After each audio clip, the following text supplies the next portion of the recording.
తెలంగాణలో గుజరాత్ యూపీ తరహా పాలన అందిస్తామని బీజేపీ ఎంపీ లక్ష్మణ్ తెలిపారు. అవినీతి కుంభకోణాలు ఎక్కడ జరిగినా తెలంగాణలో దాని మూలాలు బయటపడుతున్నాయని అన్నారు.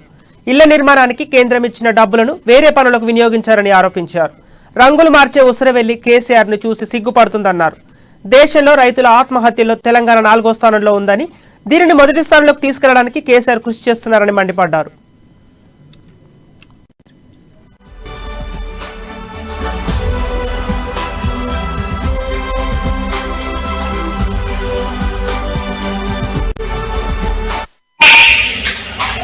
₹2,00,00,000 అక్రమంగా ప్రజల సొమ్మును ఏ రకంగా దాచుకొని దోపిడీ చేసిందో వాళ్ళందరినీ కూడా ఇవాళ యోగి ఆదిత్యనాథ్ వాళ్ళ ద్వారా కక్కిస్తా ఉన్నాడు.